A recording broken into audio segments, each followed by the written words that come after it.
Well, kids, welcome to another edition of Rimshots with Sean, brought to you by Barstools and Bandtalk. Next weekend, there's a really interesting show that's coming up here. It's going to take place Friday at Casino New Brunswick, Saturday at Casino Nova Scotia.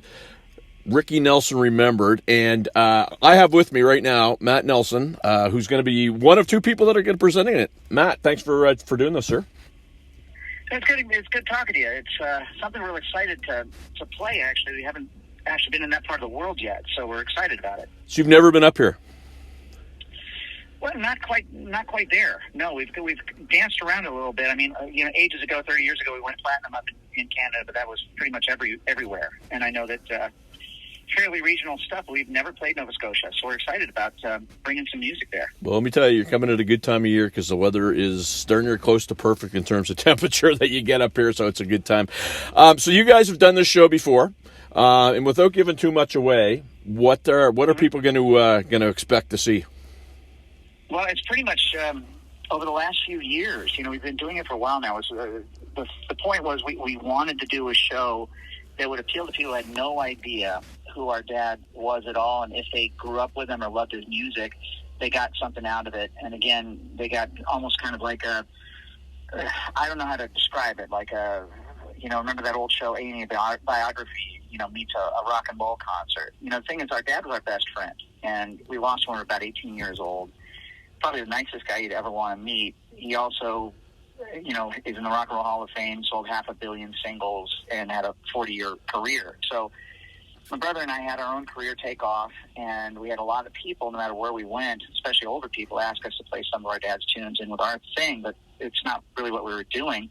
But we grew up with that music, too. It's just that, the climate was right, the time was right, and it's actually been over 20 years now that we've been doing this show. So it's developed into something awesome. It's just that we had no idea I knew that he had impact, but here we are all these years later after his passing, and the show keeps getting bigger and growing, and it's been all over the world now. So what we put together was, we've got a whole, of course, lifetime of his interviews. I mean, he's arguably the most televised rock star in history in America. There was a family television show that ran for 435 episodes, and he started singing on that when he was about 16 years old. And it's pretty much the first real video artist, and kind of took off that way. And so we have a lot of interviews from people that were influenced by him, like Paul McCartney, Chris Christopherson, people like that that talked about him, but also footage from his live stuff. And my brother and I, we play the songs and the music like we mean it and we love it because we do. So what you're getting is his sons that loved him and knew him talking about him, telling our own stories that people really can't get anywhere. But you really feel you're going to laugh, you're going to cry, and you're going to rock. So to me, it's the perfect show. Well, and a lot of all three. And for people that don't know about your family, and your PR folks were gracious to send me some info. So your family was the first family in history to have 3 number ones, like in terms of successes, with your grandparents, your dad, and then you guys, which is like, right. That's rare air. Like, you're talking next to nobody that, so, I mean, that, to be able to kind of carry that around, obviously it's impressive, but is it sometimes like a bit of a weight, or you guys just kind of do your thing and roll with it? No. Well, I think the cool thing about all of them, the different generations, was everybody did something unique and different for the time that they were in and their own generation. I mean, our grandfather Ozzy was he was a big band leader and was pretty popular in the tri-state area near New York and stuff. Back then, it was the Depression and things like that. He managed to keep his band going and build a family in the middle of a really hard time. He said that he did it just by perseverance and being undeniably good. And our dad came along, and what was funny was our grandfather was such a big personality before Dad started singing. He was a big band leader and a radio star before it went to television. And our dad kind of started as a child actor on the TV show. He was I think he was 6 when it went to radio, and 8 when he started on the TV show. By the time he was 16, and he sang on a song, it was live actually, Pat's Domino's I'm Walking, and it just exploded. And he had a recording career right away. I think it was because he had been smuggled in everybody's living rooms in the United States for so long. It was almost like their little brother, / cousin, became incredibly handsome, and he really had the goods as a singer. People used to tune into that show every like the last 5 minutes or so just to see if he would sing. It was Pavlovian, and his whole thing was, he went on to sell, as I said, that many singles. Hello, Mary Lou, Traveling Man, Garden Party, Poor Little Fool. I mean, all these monster hit songs. I think he had 40 Billboard Top 40 songs, and so it was like him and Elvis at the very beginning. But he also reinvented himself as one of the pioneers of the entire Southern California country rock movement in the late 60s and early 70s. And we talk about that in the show that we do. And then when Gunnar and I came along in 1990, we were doing something different, even though we had, the long hair and looked like, beautiful Swedish chicks. It was a different time, a lot of fun. But we did something a little different, even for our era, because we weren't blues-based. We were almost like heavy metal folkies. And that was from coming out of the Southern California thing, and also spending a lot of time in nightclubs in the 70s, of all things, playing with bands that were either punk bands or new wave bands, like the Knack and the Go-Go's and things like that. We were 12 playing in Madame Long's West, and that's where our sound came from. Ironically, not from that whole, Sunset Strip hair band thing. So we didn't even fit into any real category. We were like the rock band that broke on pop radio. And it kind of took off, and it worked, and we had a unique vocal sound. So if you look back on the Nelson men in their generations, everybody did something very different for the experience they were having. And I think that we're very fortunate. Here we are, and Gunnar and I are ironically nostalgic in our own right now. We just got done with a tour of 12 cities in the States with our old rock band Nelson, and had an amazing time. After mothballing it for like 30 years, we had a great time playing with some of our old friends. So life is good for us right now. Well, and I mean, I'm a musician, right? And I myself, and I know you, and you know it. You can always tell the musicians when you're playing a club or whatever, they're always the guys or girls, in the back of the room with their arms crossed and press me.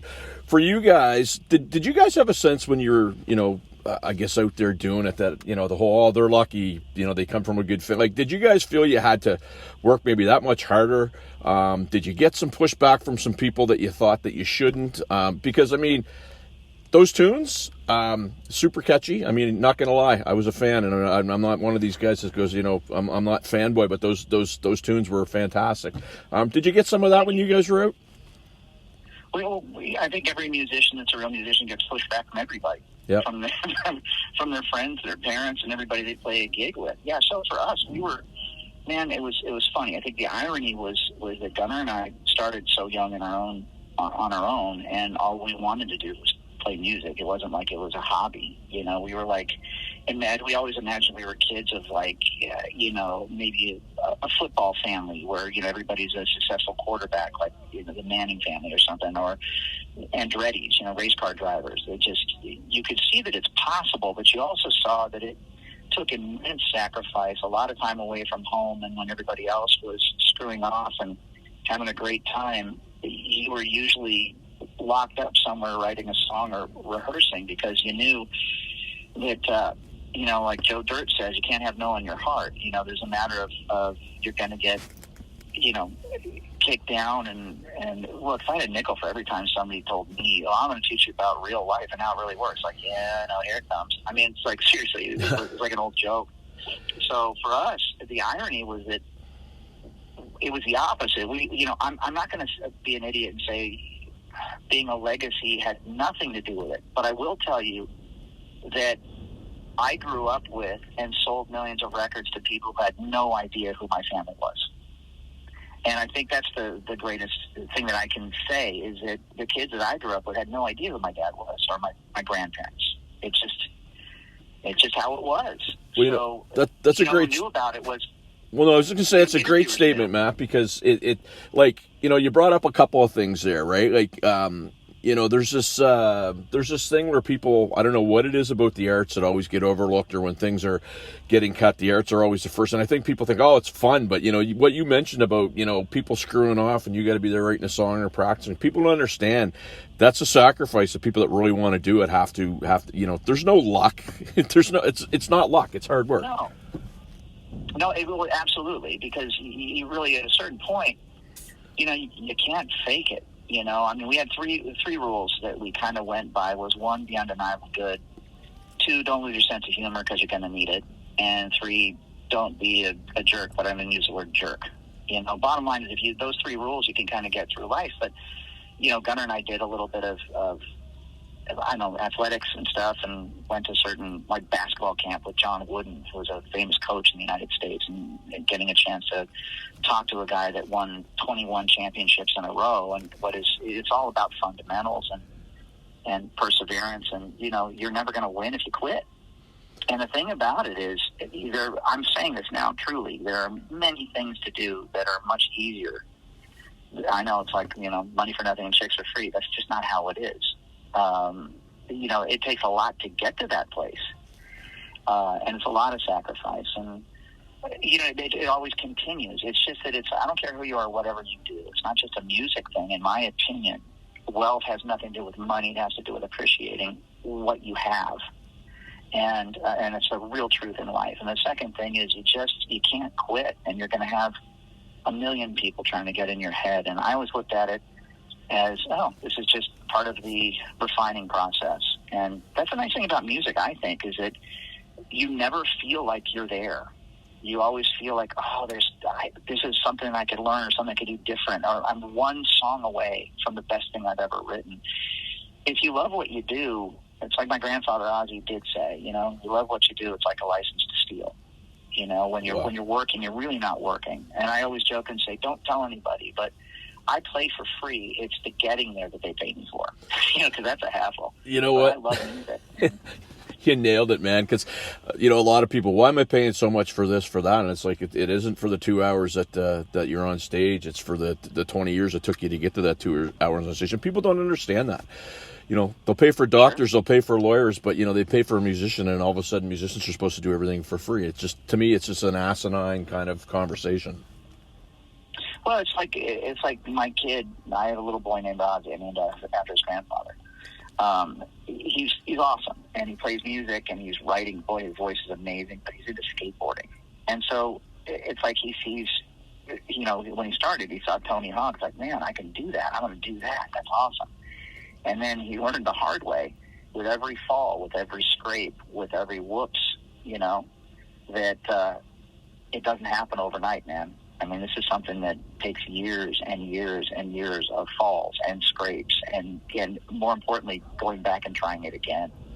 And so, you know, it's me being a dad and kind of passing that off to him. I think he's getting it. You know, he's getting it through different things than I did. But I'll tell you what, it's like when you play for, you know, when you're 12 years old, like I was, and you play for a crowd that is the most hostile crowd you can imagine, with bands that are hostile because you're 12 and they don't think that you deserve to be there. Right. You know, I mean, we grew up in an era when bands would sabotage your gear and stuff like that. It was not pleasant. It was not nice. It was not sweet. And we all knew, Gunnar and I, we would always talk about it. We had each other, but, you know, sometimes a disaster gig would happen from something completely out of our control, or somebody did something to us or whatever, and we just kind of like kept our head down and showed up the next time. And then people started respecting us.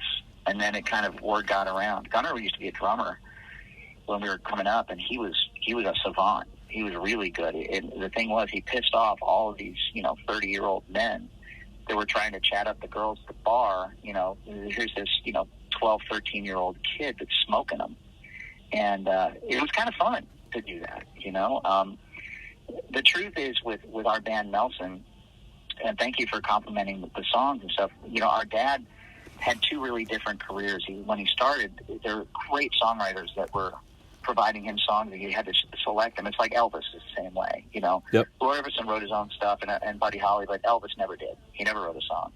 And our dad selected his own music at the beginning, was great at that. And then he went the other way after conversation with guys like Bob Dylan, you know. The kids that really had forgotten about him, he had nothing to lose for the first time in his life, and he started writing his own music, which led to songs like Garden Party, which really solidified him as an artist. And he told us later on that he would have given away all of his earlier number ones for the song of, like a song like Garden Party that he wrote out of an experience of getting booed off the stage in New York at an oldies concert. And basically it was a middle finger in a velvet glove. that he provided, and everybody remembers that song because of it. But he really encouraged us to be writers, and Gunnar and I were told by another mentor of ours, John Boylan, who produced bands like Boston and Linda Ronstadt, and our dad, you know, you need to learn how to write, because when you start, think about this, unless you have a hit with a cover, nobody's going to give you their best material. They're just not. They're going to save it for other artists that can make them money. So you're going to have to learn how to write those hits. And it took us years to do that. We started all over again. After all those years in the clubs, we decided that we were going to learn how to write hit songs. And we went all over the world to do it, and we had a lot of really crappy songs, and then they started getting better and better and better. By the time we got to the After the Rain album, I think it's a pretty solid album. Every song's a pretty decent song. So, and we're still learning, and that was early. You know, we released that album when we were 22. Well, I'm going to be 56 in about a week. So, you know, hey, you know, we're still loving what we do, and I'm still getting better. Your birthday, what day's your birthday, Matthew? September 20th. Oh, nice. And mine's the 9th, so we're only a couple years apart, so that's nice.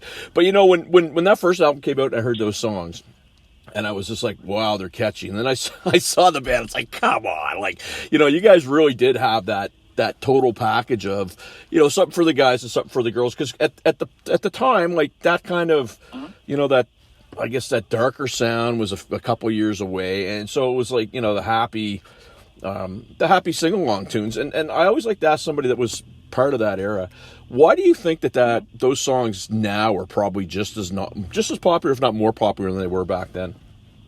Well, look what we went through this last 3 years of complete horse crap. Right. Okay, in my opinion. I mean, that's right there. Everybody was encouraged. You know, they started everything off, well, we're all in this together, and then the powers that be spent 3 years separating everybody, shutting everything down. Fear, fear, fear, fear. Put that thing on your face. You know, all that kind of stuff. And I can genuinely say that every musician I've talked to thought that they had played their last show. Mm-hmm. We didn't know. I mean, in the States, I know it's different everywhere, but then you started, you know, shutting down or demanding, you know, show us proof of this or whatever. And see, I always thought that was very Nazi. I was down with that at all. And Gunnar and I lost about over $1 million worth of work because we just weren't going to go along with that. Wow. I'm glad we didn't, to be honest with you. Mm-hmm. But we had our principles and we stuck by them, but it cost us. And here we are now, 3 years later, and I've noticed something, which is if you kind of go back to like where everything started to get a little darker, as you said, you know, one day everybody was living on a prayer, and the next day everybody was smelling like Teen Spirit, and it was just a different vibe. And that didn't happen organically. You know, MTV and Much Music were the most important radio stations on the planet, really, and they were dictating and promoting an agenda. And, you know, look, I'm not going to say that everything in the 80s was awesome, you know, which just happens in pop music, you know, it's for everything kind of like, you know, I'm not going to say pure, but everything that felt really authentic. There were, you know, if it was successful, record companies ran out and signed 30 bands who were kind of like it, not quite as good. And by the time at the end of that decade, it really kind of needed a little bit of a shift. And it was a whole lot less expensive for certain record companies, including the one we were signed to that broke Nirvana, to go to Seattle and license albums from Sub Pop for $10,000 and not put any money behind anything and, you know, kind of start promoting that. It was just a cheaper, more effective way of making profit at first, and then it exploded. And I do think that there was an element that I saw in the punk rock movement in the 70s, you know, which was, you know, disco music had gotten, and even, you know, certain hard rock stuff had gotten so bloated, and it was too much money to make those records, and so much arrogance, and, you know, here come these guys that literally can't play instruments, and they're writing stuff. You know, they would pride themselves on it. Anybody can do this. Let's do this. It's pure. It's, you know what? I get it. I totally understand it. I really do. But I think that for the last few years, people have been wanting to go back a little bit to different times when there was hope and possibility, because right now we're not so sure.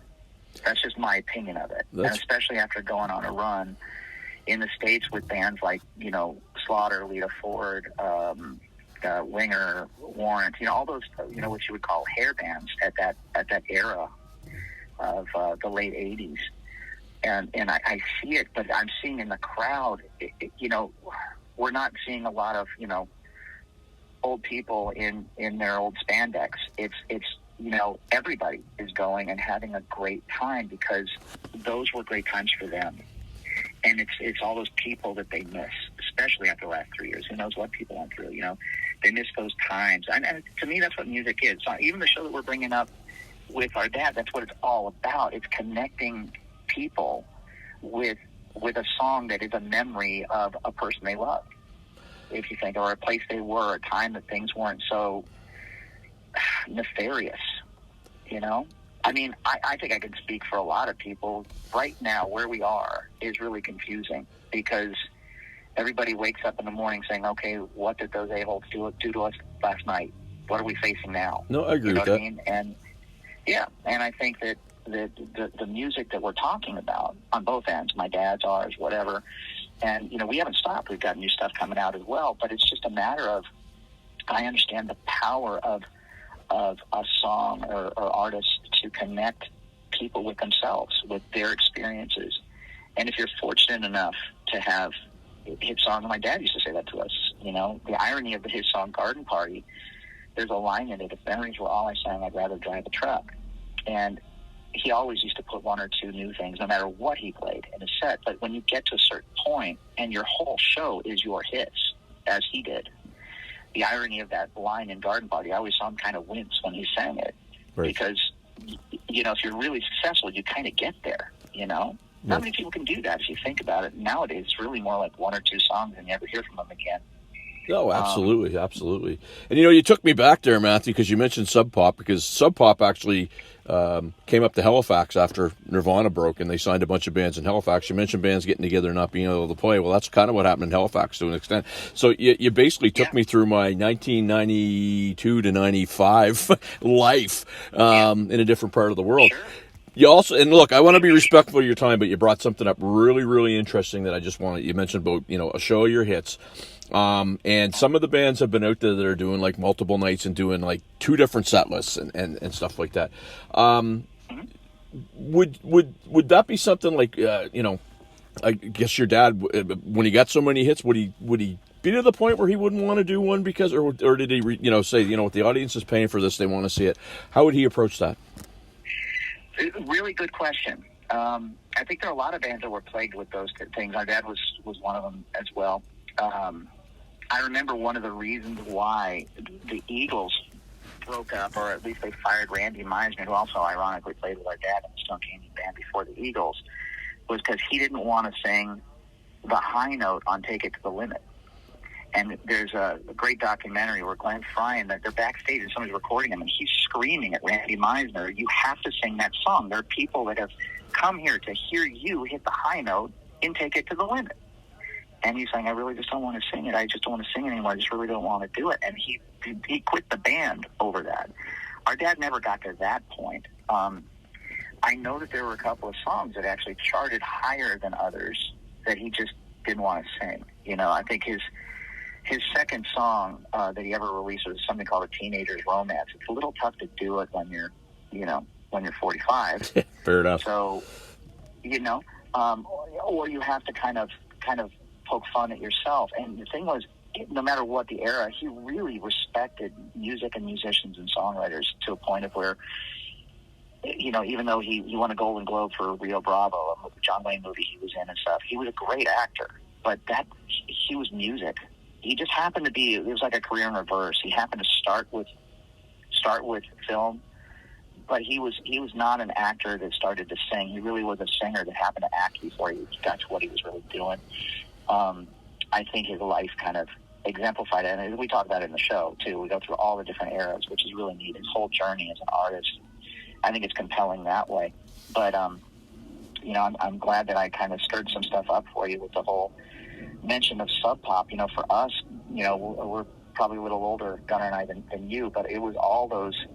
I remember kind of growing up with whatever, AM radio was the big thing. You heard a hit single, and so, you knew the top 40 and all that. And then all of a sudden, one kid comes to the summer camp that we used to hang out with, and he brings with him, the Sex Pistols, Devo, and the Ramones, and everything changes. you know? And it's like, wow, this is different. This is cool. And then all of the bands with "the" on the front of their names came out.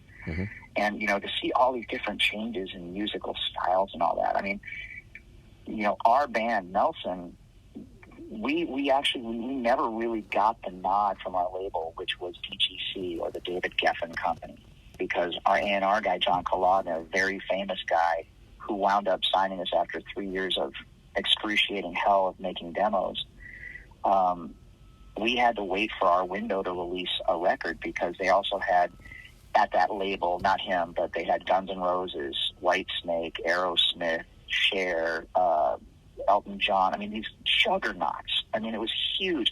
And here's these two brothers that have a little thing. You know, it's like you're not going to get your space because you have to wait for your window. We waited on ice basically for 2.5 years for the record done before we released that first album. And the only reason it broke, honestly, was because our break was filling in for a VJ on MTV. We hosted a dial-in show called Dial MTV, where kids could call and request music that they wanted to hear.